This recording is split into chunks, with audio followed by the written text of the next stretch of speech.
Hello, microphone check 1 2 1 2. Hello, it's Atomicon Rex here with another movie idea. All right, so I was storyboarding today because if you look on YouTube, everybody's making a big buzz about this X-Men '97. Now I don't have Disney Plus, being a grown man and everything, so I don't have Disney Plus. So I didn't get to see it. But when it gets released on physical digital media or something like that, I'll pick it up and I'll watch it. That being said, so clearly, with the Deadpool Wolverine coming out, they're gonna drop a X-Men um, movie, right? Now they're probably gonna go the film route. I wouldn't, or I would do it like a spin-off. I would do a TV series if it was up to me, which is not. But if I was Kevin Feige, I would do an X-Men Children of the Atom Netflix like 8-part TV series, kind of like Gen V. I probably wouldn't give it to Netflix, but very similar to Gen V. I would place it in, I don't know, the time frame would be what, 1982. I would do it. There would be like four different teams, right? So it would be like the origin story of the X-Men. So like Professor X wouldn't be paralyzed. Magneto wouldn't be Magneto or anything like that. It would be, let's see, it would, okay. So I would start with like the four horsemen, right? The horsemen are the four mutants. I would say they're like part of a secret society that watches over on Shabanur as he hibernates. Okay, the story would start off as like an attack by the Sentinel program created by the CIA, and his tomb is taken, which sets in motion an attack by his horseman to retrieve the tomb, right? So Anshabar Noor's main tomb would be moved from Egypt to Europe or America, wherever you want to take the story, Paris or Britain. It doesn't really matter, right? So, what is the X Men mythos? The X Men mythos is basically an analogy of the civil rights movement. So, you have, what is it really about?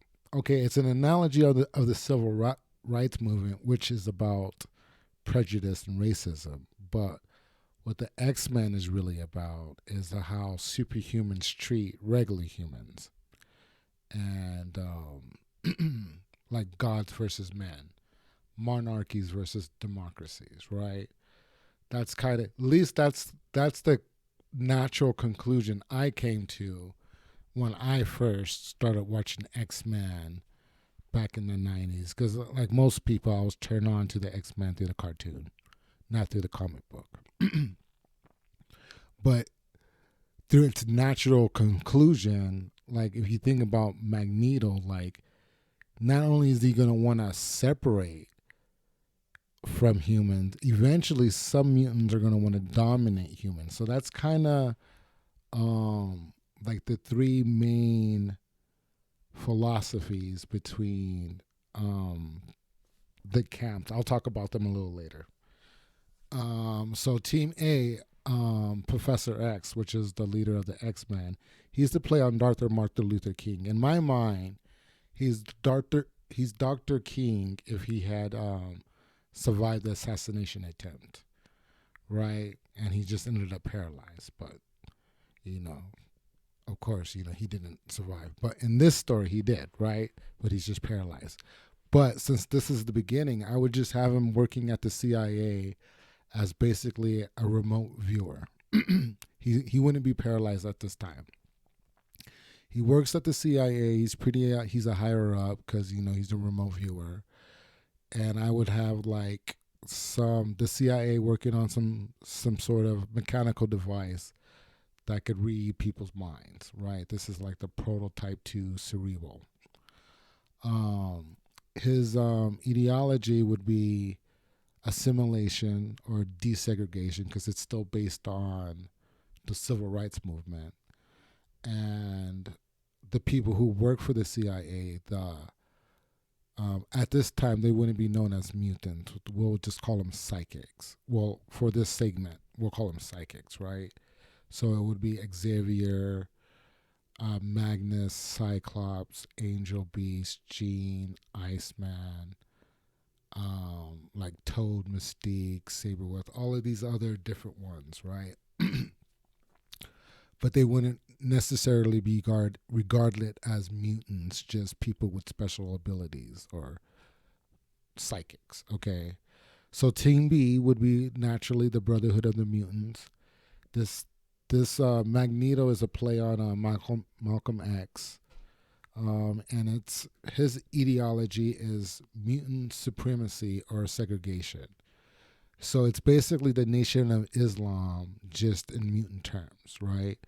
Like they still want the protection of the federal government, but they want their own tribe. They want their own reservation, to be acknowledged and separated from the main state.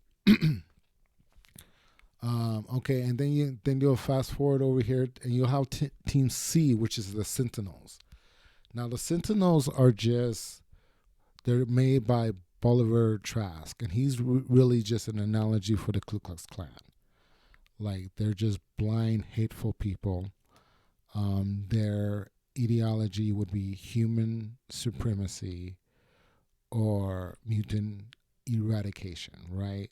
Like psychics eradication, like just regular humans should rule, and humans with special abilities should be killed immediately because their theory is that they would end up ruling over people, right? People who have special abilities would naturally end up ruling over a regular human being. So you kind of have to preemptive strike them, to prevent that.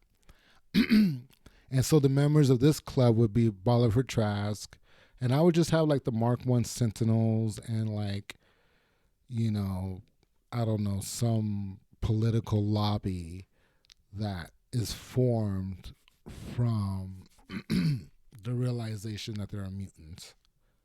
Okay, now you have to think that this is a series, so this is not just a movie. So this is you could work all of this out throughout multiple episodes, right?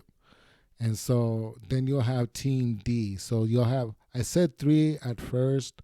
I left the Sentinels out because their ideology isn't really. It's more of reactionary. It's based on the existence of something else. It's not an original idea, basically, right? But Team D, the Horseman, okay, they have this myth of this creator god of mutants, right? The first mutant or the first man and his return. I will still use that mythos, okay? And its members would be, Apocalypse, Angel, Storm, and whatever other two horsemen that you want to put there. But they still would have to be some sort of level 5 environmental or disease type of causing psychics or mutants, right? And so, like, these people would actually be the catalyst that actually brings about first the CIA and then the X-Men, right? So the CIA actually creates the Sentinel program to counter Apocalypse and the Horsemen, okay, because they come across these people, these super psychics, okay, that live in Tibet and all of these India and all of these weird, hard to reach places, Antarctica. But let's say that there's like a whole culture in the temple there, right? And they're ruled over by these 4 horsemen. That's how I would play it out. And so this is only discovered through the torture of mutants or psychics by the CIA, which basically weaponizes the mutants, right? And so they learn of Apocalypse and all of these different and of the 4 horsemen through other mutants, but by basically like torturing them. Okay, and so through the aftermath of after defeating Apocalypse and encountering the Sentinels, they discover this, right? I would have, Magneto and Professor X discovering this, and Magneto quitting the team, where Professor X stays on the team and basically remains to get CIA funding, and Magneto leaving to create his own Brotherhood of Mutants. So that's basically how I would have it played out, right? So it would end up being ultimately like the CIA are the bad guys, right? So the CIA, just out there, experimenting on psychics and everything, this, um, come across four hidden societies, right? Okay, they attack the hidden societies and like take the treasure, basically. Okay, the hidden societies respond. Okay, but it ends up being like cataclysmic event, right? Like a black swan event. Like all of a sudden, there's a frost freeze in Egypt or famine in Europe. Like some crazy out of the hand, but it's like one individual, and everybody knows it. Like it's one individual. He's claiming to be some god or some crap, right? So they have to create these robots to like stop these things. So I kind of had like one episode would be like in Suicide Squad. I thought it was genius. The first Suicide Squad in the train station where that guy is kind of possessed and he like transforms, and he starts destroying the train, and like he's super OP. Like super OP. We don't know what the hell's going on, but like just him striking the train changes the matter of the train, and like turns it to paint, spiked paint. That's kind of the way I saw it. So I would have a horseman like that.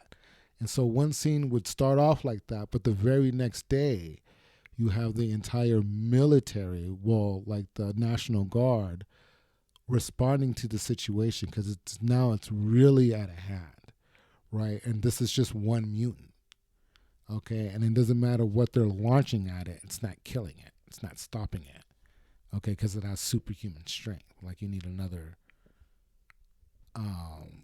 a trump card to defeat this mutant, right? So that's kind of how I would play it out. And then it would be kind of like a race to it'll be a race to release Apocalypse. Like, the four horsemen are like running to get his temple back, or I mean his tomb back, and to unleash it. So when he comes out, they're super OP, and now they really have a problem. And so that's how I would basically play that out. The X-Men end up defeating Apocalypse and defeating the Horseman, but the revelations of what the CIA was up to with mutants ends up splitting Professor X and Magneto. And then so part two would be, I would call X-Men Brotherhood of the Mutants, and then I would have Magneto be the main enemy and the villain of part two. And that's how I would continue the story. Okay. Well, that's my little thoughts on this storyboarding experiment. Tom Rex out. Talk to you guys later. Bye bye.